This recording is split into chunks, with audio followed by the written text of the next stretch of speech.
Hello, welcome to this lecture. In this lecture, I am going to discuss the motion of object under the influence of gravitational pull of Earth. So we know that there are three Newton equation of motion. First one is V equals to U plus AT. Second one is distance covered in any time t is ut plus half AT square. And third one is v square minus u square equals to 2s. Here u is the initial velocity,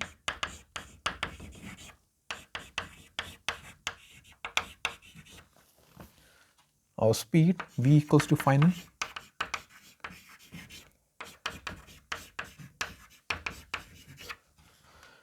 a is the acceleration,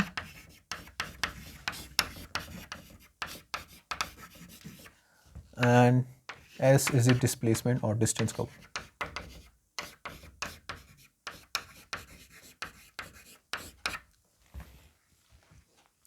And t of course is time. So these equations are also valid for a body moving under the gravitational force of Earth.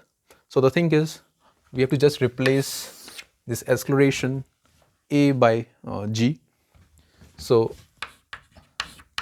when body is going upward,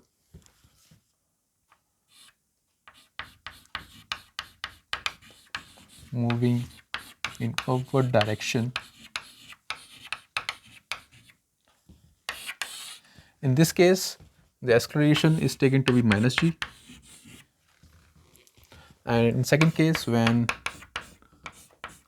moving downward, when object is moving downward,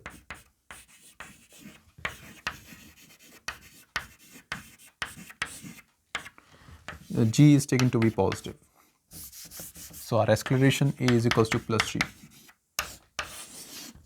So these are the two requirements for getting these equations to be valid for under the gravitational pull of Earth. So the next is the mass. What is mass?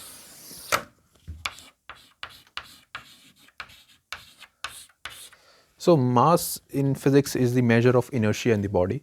So higher is the mass, higher is the inertia. So higher mass means we have to put up more effort to in order to move the object. And mass is a constant. It doesn't change over from one planet to another. So it's a universal constant. It signifies the amount of matter contained in that object. So measure of inertia.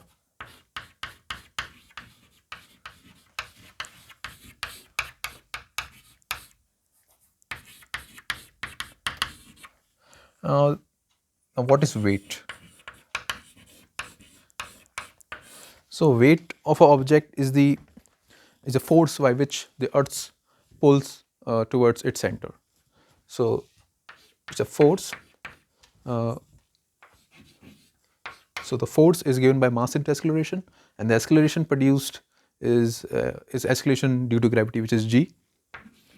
So this is the force by which Earth attracts every other object having mass m, and that is actually the weight of that object. And the SI unit of weight is Newton,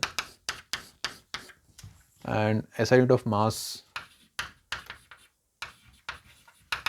as we know, is kg, kilogram.